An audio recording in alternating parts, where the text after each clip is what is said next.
Hello everyone, welcome back to a new video on this channel. Today we will be talking about fan calls, why they exist and also some of the weird things that have happened during them. There are a lot of strange people out there, so without anything else to say, let's get started.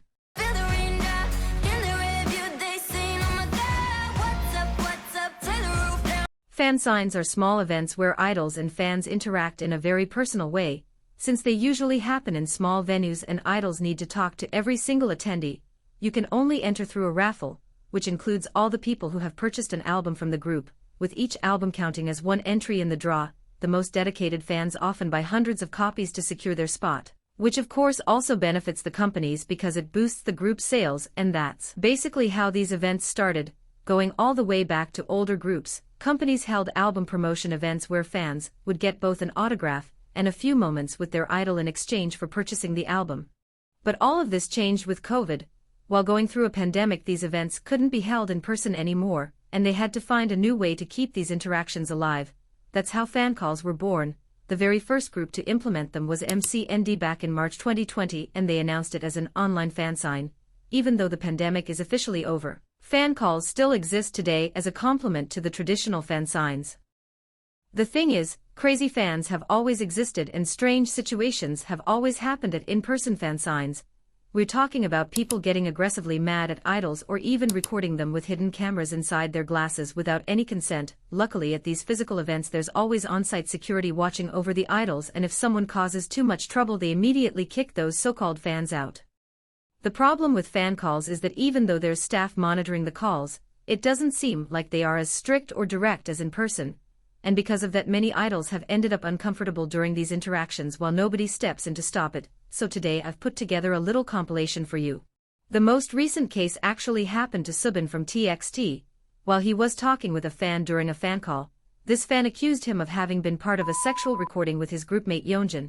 She even went into disturbing detail and showed him that supposed recording while Subin looked visibly uncomfortable. That clip, of course, was a deep fake. Somebody had taken Subin and Yeonjun's voices and made them sound as if they were engaging in explicit activities together, and as if that wasn't enough, the fan later uploaded screenshots online saying Subin didn't say anything and just kept the same facial expression for the remaining 20 seconds of the call.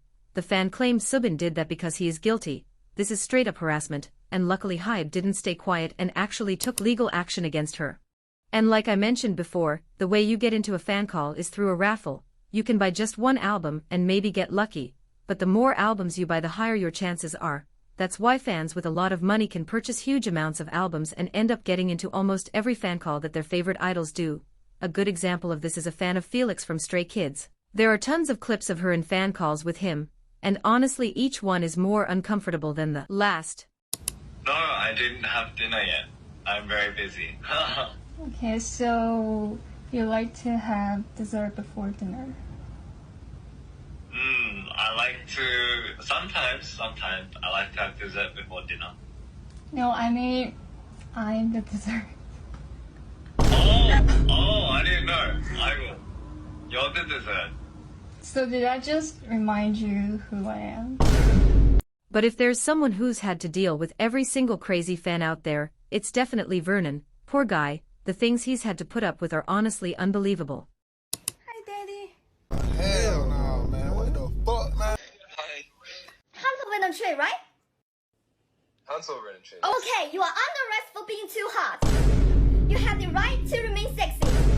But everything you say can and will make me blush. So, put your hands in the air and come to kiss me. I'm tired of this, Grandpa. That's too damn bad! Satisfy me a New Year's wish. Show me your six pack. Huh? Show me your six pack is my New Year's wish. Oh, your New Year's wish is for me to show you my six pack. Yeah. Yeah, that's not gonna happen. Okay, next the That's one. not gonna happen. Okay. For cases like these, we need more idols like Mingyu. 네가 나한테 크리스마스 선물 하나 주면 안 될까? 그래서 선물 뭐 하고 싶어? 버튼 좀 보자. 정말 웃기다. 왜? 아니 솔직히 뭐야? One fan call that honestly made me feel really bad was when a so-called fan started laughing at Sunghoon, and he clearly didn't understand what was going on. It was really uncomfortable to watch. 네. 야, 너 나한테 할 말 없니? 할 말이? 아니 오랜만이란 말도 안 해주네. 진짜 너무한다. 뭐가요? 나 누구 팬인지 알아?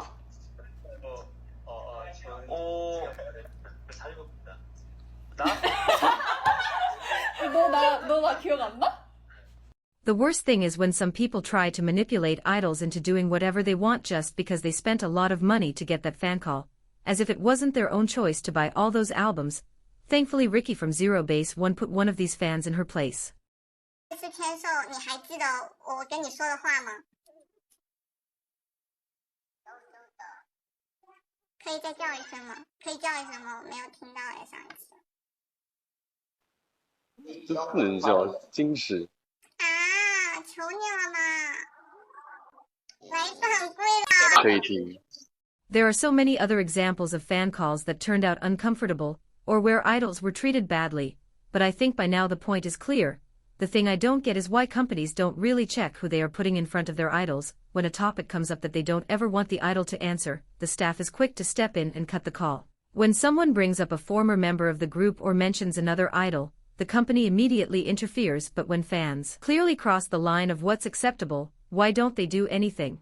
This also reminds me of those fans who know that certain subjects are uncomfortable for idols and still bring them up. When an idol makes a mistake and someone uses their 1 minute with them to try and make them reflect, and about this I honestly have mixed feelings. I understand that you may want to let your idol know that something they did might not be right, but at the same time you're not their parent to be educating them. And many times idols are fully aware of what they are doing and don't need a stranger telling them that they disagree. And let's not even start with the environmental impact these fan calls create indirectly, because by promoting that the more albums you buy the higher the chances of getting a fan call. Many fans end up buying hundreds of albums, depending on the group. Usually around 50 winners are selected, but more than 5,000 people may purchase in the first week. So the chances of getting chosen are quite small unless you buy massive amounts, and most of those albums almost always end up in the trash, creating not only inflated sales numbers but also completely avoidable waste. As a conclusion, I would like to say that the majority of fans are completely normal when they talk with idols, and that these cases are simply people who either want attention, or who let things get out of hand, and didn't know how to measure the line between being a fan and pretending an idol is your friend. I understand the pressure and the nervousness that can come when you get the chance to be in a fan call with your favorite idol. But if you are lucky enough to live that experience, please make it memorable in a positive way, and don't act weird. And this has been all. I hope you like it. Make sure to like and subscribe if you did. It would help me a lot. See ya.